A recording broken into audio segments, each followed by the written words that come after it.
জুলাইয়ের জামাত কে? এটা কি জামাতের আন্দোলন ছিল জুলাই? তারা তো সেটাই মনে করে, সেটাই দাবি করে তারা। দাবিটা আমি বাংলাদেশের প্রধানমন্ত্রী দাবি করলাম, হয়ে গেল? দাবি তো অনেক কিছুই করা যায়। আপনি যখন দাবিগুলো অযৌক্তিক হয়, অযৌক্তিক দাবি যখন করে, তখন মানুষ তাকে কি বলে? মনে করে যে মাথায় সমস্যা আছে, এটা মনে করে না।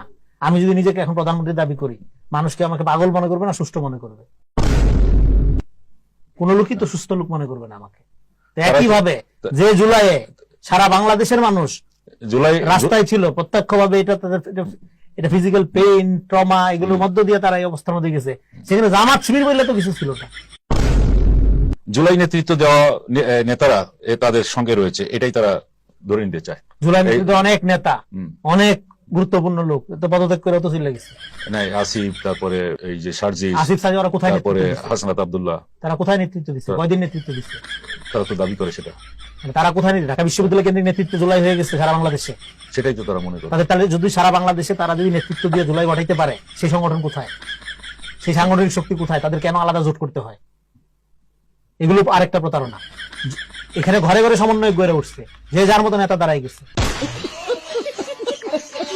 তারা যে নেতৃত্ব দাবি করে, ঢাকা বিশ্ববিদ্যালয় কেন্দ্রিক কয়টা শহীদ? 0% শহীদ, 100% ক্রেডিট। জুলাই বাণিজ্য, এটা মুক্তিযুদ্ধ বাণিজ্যের চেয়ে নোংরা জায়গায় চলে গেছে। মানুষের আবেগ নিয়ে খেলতে হয় না, খেললে তার পরিণতি কি হয় এটা হাসিনা দেখাই গেছে। তো ফলে এই যে কতগুলো প্রতারণার উদাহরণ আমি দিলাম, জামাতের রাজনীতি, জামাত নিজে এই প্রতারণার উপর নির্ভর করে রাজনীতি করে, কিন্তু সে অন্যকে এটার আলোকে অভিযুক্ত করে। কেন অভিযুক্ত করে? কারণ জামাত একটা মোরাল পলিটিক্স করে, মোরালিটি ক্লেমের পলিটিক্স করে বলা ভালো। সেটা কি? সেটা হলো স্লেভ মোরালিটি। তার মোরালিটি বা তার ট্রুথটা, এই যে সে যে কথা কথা প্রতারণা করে, যে এতগুলো মিথ্যার উদাহরণ দিলাম, সে কি মনে করে একটাও মিথ্যা? সে একটাও মিথ্যা মনে করে না। তার যে বুদ্ধিজীবী, তার যে বটেশ্বরী, হ্যাঁ, নারী পুরুষ মিলে তার যে বুদ্ধিজীবী স্যাক করে উঠছে এখন, সেটা কি? তারাও কি মনে করে এই পজিশন গুলো ভুল? মনে করে না। কিন্তু জামাতের আজীবনের পজিশন ভুল, 47 থেকে এই পর্যন্ত সমস্ত পজিশন তার ভুল।